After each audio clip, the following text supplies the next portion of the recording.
Palace of Westminster. Welcome to the House of Commons, and welcome to everybody who's a visitor and to our guests who have come along to speak to us today. It's a great privilege to be here to chair and to host this event. And thank you very much to the organisers who have done such a good job. I think this must be one of the first times I've been at a meeting in the House of Commons, a public meeting that has started on time, so thank you very much to the audience for being here so presentably. Obviously, everybody's here to listen to the words, the testimony of Saleh Muslim, who's going to talk about what is happening in Rojava and what will happen in the future. My name's Natalie McGarry. I'm the MP for Glasgow East, and I have an enduring interest in what's happening in the areas where the Kurds are across the Middle East, and indeed was in Rojava and was kindly hosted by representatives of the PYD last year in October as part of a delegation for the New World Summit. So for me particularly, it's a great honour to be able to hear what has happened since then, since I visited, and what is happening in terms of the relationships between the PYD and the KRG indeed as well, which came up at that meeting. So we're going to have a really good session today. Saleh's going to make a statement initially regarding what has transpired today with the arrest warrant, and then he's going to move on to his speech. We'll then hear from Simon Dubbins from Unite, and then we will have an open session for questions. What I would say to everybody is that we want as many people to be able to ask questions as possible. So I would like short, sharp questions, not political statements. And the whole meeting will be conducted in English, if you please. So he probably needs no introduction, but I have a briefing, so I will give you the introduction. Born in 1951 near the town of Kobani in the Aleppo Governorate, Mr. Muslim graduated with a chemical engineering degree from Istanbul Technical University in 1977. He is the co-chair of the Syrian Democratic Union Party, the PYD, and the Deputy General Coordinator of the National Coordination Body for Democratic Change in Syria. His political activities on behalf of the collective rights of Syria's Kurdish community commenced while he was studying in Istanbul in the mid-1970s, when he was influenced by the ongoing Kurdish revolution in Iraq. He played a principal part in forming the National Coordination Body for Democratic Change in 2011 and became its Deputy General Coordinator. He became a member of the PYD's Executive Council and in 2010 was elected as party head. And in June 2012 he was re-elected as co-president of the PYD. Mr. Muslim, thank you very much.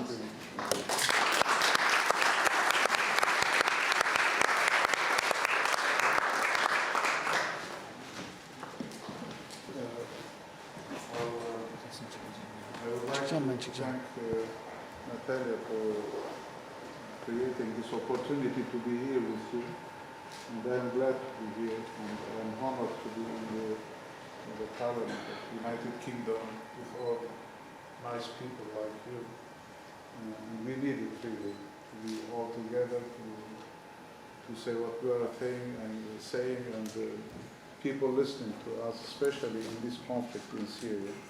But first of all, I would like to make a statement about this warrant arrest, which is issued today. First of all, we know what's going in Turkey.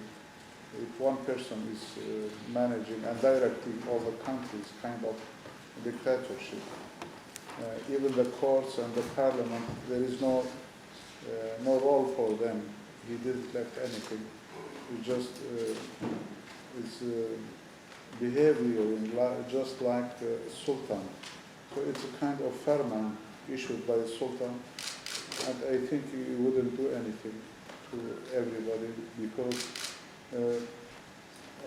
all the sides, I mean even international, they wouldn't take it seriously. This is first. The second, I am not a Turkish citizen to do it. I am Syrian and I am defending our people's right, and we are defending them politically and whatever is needed. So this is one. And secondly, the events they are talking about, which was in February yes, we condemn this event, what happened, I mean, in Ankara, we condemned it. At that time, we said we have no relations with it at all because it's maybe a Turkish matter. They mentioned a name over there called Saleh Najjar, and we investigated. There is nobody called Saleh Najjar in Amuda, all Amuda. So it's fabricated statement and fabricated warrant arrest. So I think there is no value for it at all. And everybody should know, though it's fabricated just to make some problems. I think it wouldn't make any problems for us. So this is the statement I would to make it. And then, of course, we'll continue.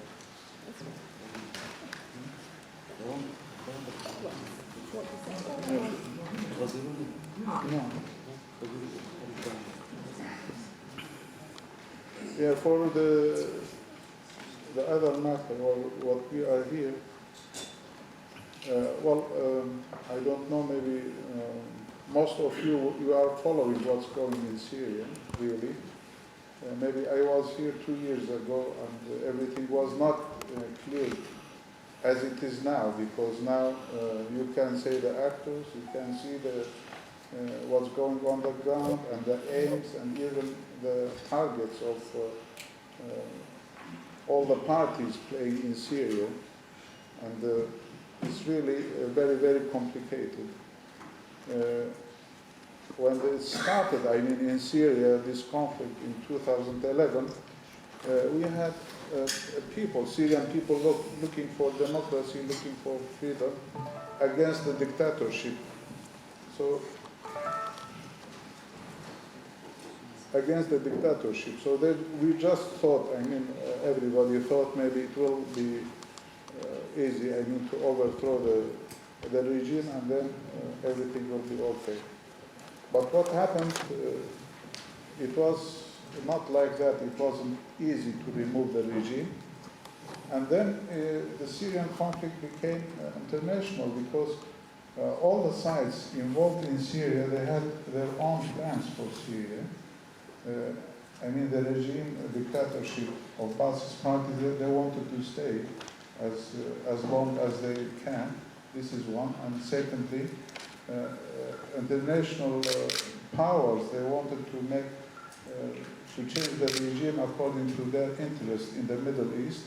So they saw the moderate Islam is convenient for them. They wanted to change it, as happened in Tunisia, in Libya, and then in Egypt. So they wanted to make the same changes in Syria also. And there were local plans which the countries, big countries in the Middle East like Turkey and maybe Persia, Iran and Saudi Arabia, they had their own plans for their interests. And now I'm saying so because everything is clear now. At that time it wasn't so clear. We didn't know each party what does they want and what their policies, what they are aiming for, what they are interested in Syria, the change in Syria. But now everything is clear because of that. We know, and maybe also the people, I mean, even here, they know what's going on. And the actual situation now is just like that. We have Syrian people, about 400,000 people were killed. Millions of people, they were displaced or immigrated from Syria. And we have around 1 million people, they were injured. And still we don't know when it's going to be finished. And the Syrian people, they don't have their will. They don't know what to do. And the international power interested, I mean, there is everybody in Syria or around Syria. I mean, the international alliance just against Daesh and to fight terrorism. And also we have local powers like Turkey. They are after to establish an Turkish empire. I wouldn't say Ottoman, because in Ottoman Empire there were minorities, nobody was touching them. But now they are after to establish a Turkish empire. While they are talking about Misaki Milli, which contains Aleppo and Mosul and Kirkuk. So this is from one side. And from the other side, There is Iran, which is after the Safavid Empire. They want to connect, I mean, the Mediterranean to Lebanon with the Hezbollah, with the Syria, and the Iraqi Shias, still Tehran and the other places. And still we have those countries, like Gulf countries, they are after how to find the ways to sell their oil through maybe Syria and some other places for the pipelines, for gas lines, and the other things. So this is the aim. And nobody is thinking of the Kurdish, I mean the Syrian people, what do they want? And from the beginning, maybe we mentioned many times, we were not aside, I mean, because if we are talking about the regime, we were fighting against them since 2004 as the Kurdish people. Everybody remembers that Kamishlo, Sarıdan Kamishlo, which was Kamishlo uprising in 2004. So we were struggling against this regime before. But when the Syrian revolution started, we were not assigned to come from the mosques, calling Allahu Akbar, just calling the people for fighting. That's what happened, maybe to do what happened at the beginning of Islam. I mean, Fatih or invade the other parts. So we were not a part of it also. And showed for this, during these 5 years, showed clearly that the Kurdish people, I mean as the Kurdish people in Rojava, and even the components living with us in the same area, with the Syrians and with the Turkmens, with the Arabs, living together, we were able to protect ourselves, to organize the people first of all. And by organizing ourselves, of course, there were some defending units, which is people defending unit YPG, and even women defending units YPJ. And there were Arabs, Syrians among these defending units. And we are organizing. So we could liberate our areas in 2012. And then we announced our democratic self-administration in the 2013, and we are still continuing.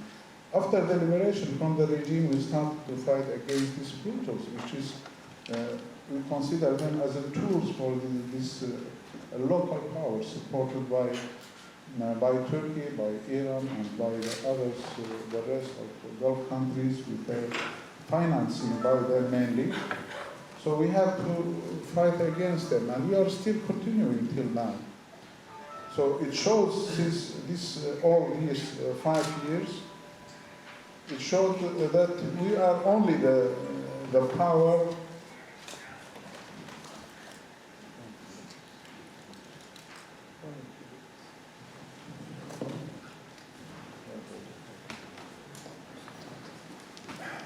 It showed that the components in North Syria, which we call it Rojava, in that area, we are only the people looking for future of Syria. So by organizing ourselves, we were able to defend ourselves, first of all.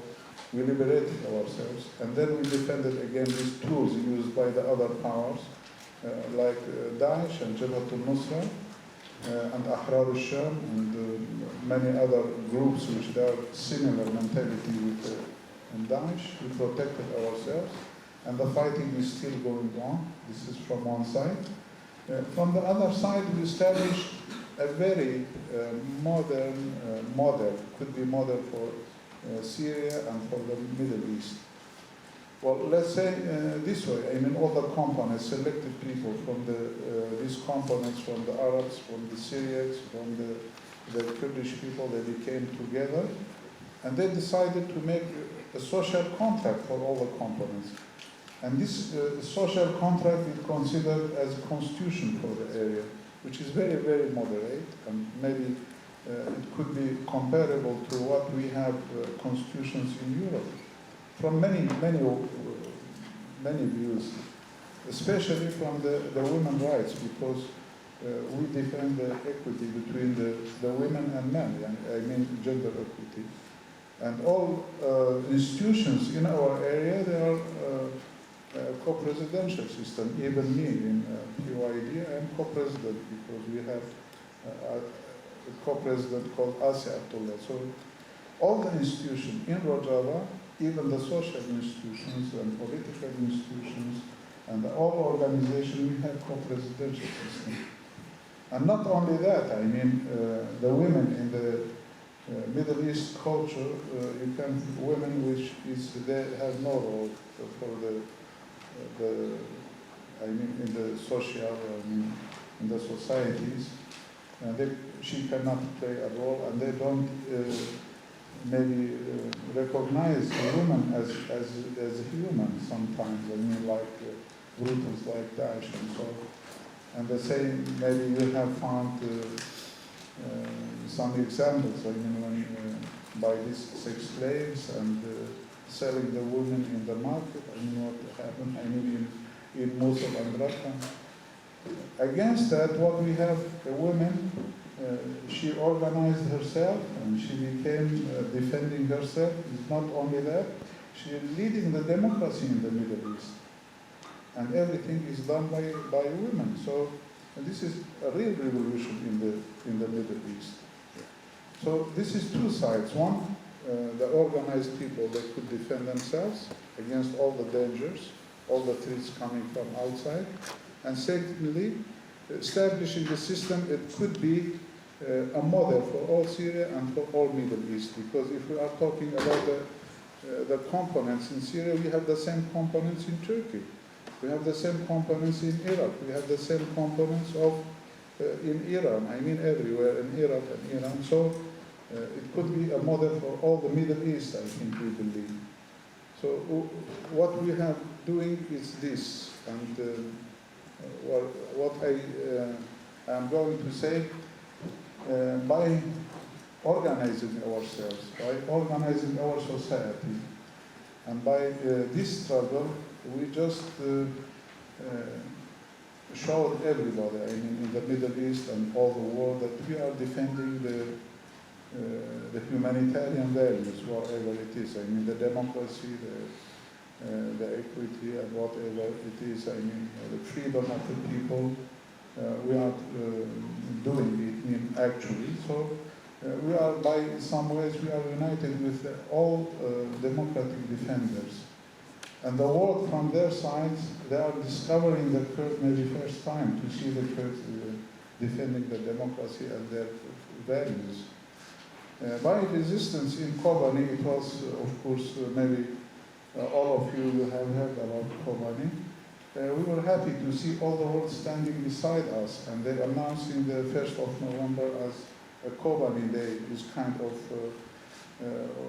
standing beside the Kurds. I mean, so we are glad, I mean, to be united with all those people, democracy servers in all the world, I mean, from Latin America to maybe Japan. Even we saw some demonstration just supporting the Kurdish people and their values. So we are in this stage, but I would like to say the struggle hasn't finished yet, and the Syrian conflict, when it's going to be finished, we don't know really, because the main powers, just like Russia and the United States, they haven't reached any agreement yet.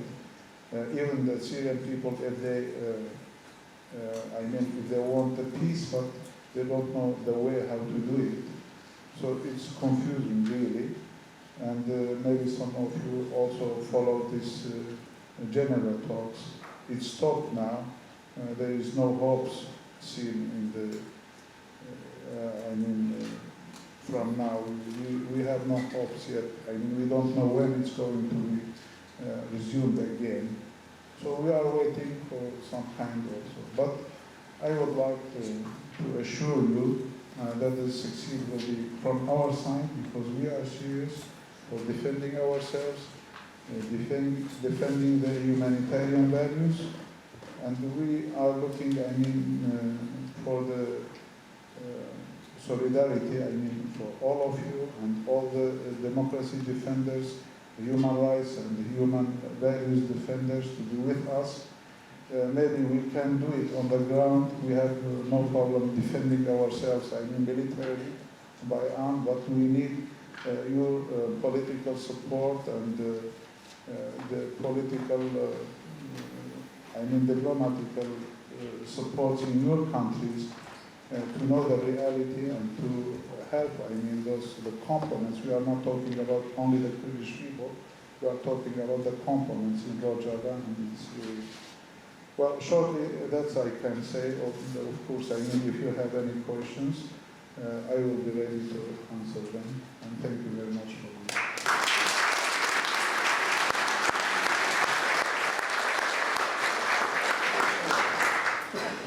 Thank you very much for that, and I'm sure there will be very many questions at the end. I'm sorry, we're not taking questions at the moment. We'll open a forum once we've heard from the other speakers.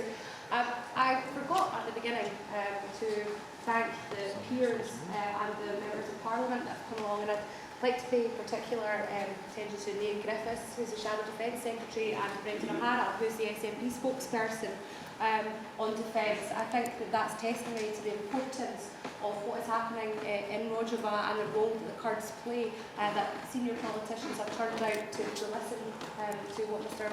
Muslim is saying, and I thank them for taking time out of busy schedules to come along. Now the next speaker I know fairly well.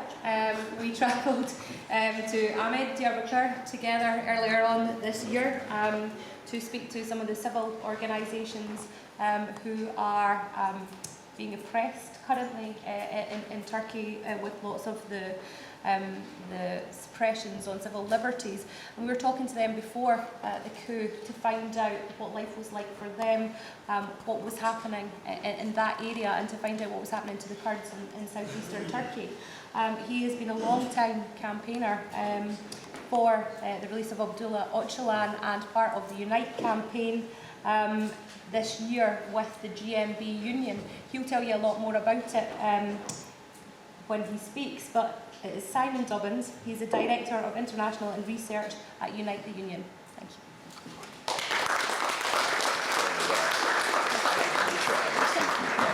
All right, thanks very much, Natalie. Can you hear me okay without the microphone? Because I don't want to stand there all the time like this if I can avoid it. Look, thanks for your kind words, Natalie. We did have rather a hairy couple of experiences there, but there is nothing like seeing things firsthand to bring home the reality of what is going on. And thanks for coming, Saleh. It's a real privilege and an honour to share a platform with somebody like yourself and representative of your people that is going through such a difficult time, but is, I think, fair to say, a real inspiration for the struggle of democracy, human rights and equality worldwide, and is becoming more and more known. So thank you for taking the trouble to come here. You'll always have friends here, and as I say, it's an honour to be able to share the platform with you. Colleagues, look, the struggle, I don't want to say too much and too long, but I do want to cover a few points. Natalie is absolutely right what she mentioned about the struggle for Kurdish rights, and you heard from Saleh before. I think it's absolutely critical for the future of democracy and the future of human rights in Syria, without any shadow of a doubt, but also in Turkey and also in Iraq. It's critical for the whole region, and I certainly don't think it's exaggerated to say that it's critical for humanity as a whole. If things go wrong in this region, and if we don't get the right outcomes, the writing's on the wall for the direction that things have been moving in, and it's essential that we recognise that and we step up to the plate. The struggle for Kurdish rights in Turkey is absolutely inseparable from the struggle for democracy in Turkey, the struggle for the respect for minorities, the struggle for the respect for women's rights. The struggle in Syria for Kurdish rights is inseparable, again, from the same issues, of tolerance, of inclusiveness, of democratic structures. for secularism, and certainly for women's rights, which are central to the Kurdish struggle in every way, shape and form. I think it's remarkable in a country like Syria, which has gone through so much pain, so much violence and so much suffering, that in Rojava you are managing to build inclusive structures with all ethnic groups involved and with women front and centre to that. That is really a step forward, and it's quite a remarkable achievement in the situation that Syria currently finds itself in. I'm proud to say that my union unites, and I say this with 100% support of our executive, of our conferences and of our General Secretary. I'm proud to say that we recognise the significance of what was happening early on. And when the forces of darkness were standing before the gates of Kobani and the world was standing by and doing nothing, and when Erdogan was refusing to allow fighters to cross to defend humanity in Kobani, our union took the step of issuing a statement and making it very clear that they should allow fighters to cross in order to defend the population there. As Natalie mentioned, I went to Diyarbakir with Natalie and a few other trade union colleagues in February. And although I'd seen and heard a fair amount of what was going on, I was shocked to witness the military operation that was going on in the district of Sur. And it left me in no doubt that the conflict in Syria is actually inside Turkey as well, and the very same forces are at play. And quite frankly, the reaction of the Turkish state and the Turkish armed forces in dealing the way that they did with the people in Sur was nothing short of a disgrace. It was indiscriminate violence, it was meted out to anybody and everybody, and it was clearly an attempt to crush the Kurdish population, and in doing so to flatten and wipe out some of the cultural heritage that is central to the city of Diyarbakir and the district of Sur. In April, again I'm proud to say that with the GMB union, we stood here and launched with Natalie and other colleagues the Freedom for Abdullah Öcalan campaign. And again, it was a disgrace that some of the people that took part in that meeting were picked up and arrested a short time afterwards. But it's pleasing that it's not just the GMB and Unite now, it's the TUC's official position since September this year that Abdullah Öcalan should be freed as a critical step in part of a wider solution to the conflict currently taking place in Turkey. I'm pleased that at the Labour Party conference this year we had for the first time a proper fringe meeting about the situation and the plight of the Kurdish population, but also the broader issue of democracy and what is going on and the slide towards authoritarianism in Turkey. It was very well attended. I think there were a couple of hundred people there. The word is spreading, the word is getting out, and there is absolutely no doubt in my mind that we are building a wider movement to call for the release of Öcalan. I want to say something very quickly about Öcalan and the contribution, why that is so important. Öcalan is recognised as a leader of the Kurdish people. I think it was something like 10 million people that signed a signature campaign calling for his release. I think it's important for colleagues that don't know to understand that he has now, for a long, long time, been calling for a settlement within the borders of Turkey. So to constantly label this as only a separatist movement is nonsense, and that is a major, major concession and step towards trying to find a peaceful solution. The very foundation now is about democratic confederalism. It's about tolerance, it's about the respect for minority rights, and there's a real recognition that until Kurds are granted their human rights, and their human rights are properly respected, and a proper functioning democracy exists within Turkey, there will never be a proper peaceful situation, and the road that has been taken now will never lead in that direction. So I want to finish by saying a few things to 2 or 3 different interested parties, if I can say it in that way. I want to say to the wider public in the UK, we need to do everything we can to support this campaign and to support the people, the Kurdish people and all of the population of Rojava in Syria in their attempt to find a peaceful, democratic, inclusive solution. We know and never underestimate the difference that international solidarity can make. They said that we'd never bring down the apartheid regime, and we did. And international solidarity played a critical and central role. I have no doubt that the campaign in solidarity with the Miami 5 was an international campaign and happily led to their release only last year.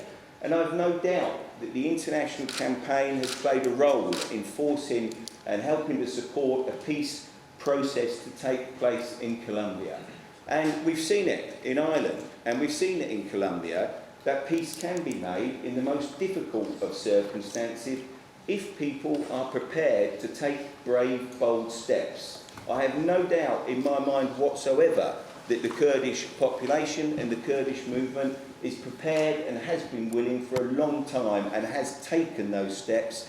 It needs to be reciprocated from the other side as well. So I say to the Turkish government, they need to stop the attacks, they need to stop the mass arrests, they need to stop terrorising part of their own population, and they need to stop the interventions in Syria. I think it's obvious to most people that are observing it that this is not about fighting who they claim to be fighting, and it's got everything to do with trying to stop the Kurds in Syria establishing a democratic and functioning region within Syria. And we call on the Turkish government to stop the atrocities and to return to the negotiating table and find a proper, peaceful solution in tune with the values of this century. And we say also to the wider international community, do something. It's time to act, and it's time to stop being passive spectators, afraid of your own shadows and afraid of ruffling up certain agreements that you've got in place that are convenient for your own situations. The repression that is taking place is not acceptable. The mass arrests are not acceptable, and the slide towards an authoritarian state in this critical region of the world is not acceptable. So I hope you join with us, colleagues, to build a campaign for support, freedom for Abdullah Öcalan as part of a proper, peaceful solution to the Kurdish struggle in the region. Join with us all in pushing for that, and let's make sure we stand shoulder to shoulder in solidarity with the brothers and sisters of Rojava and make sure that there's a peaceful, democratic structure in place and a lasting solution to the conflict there.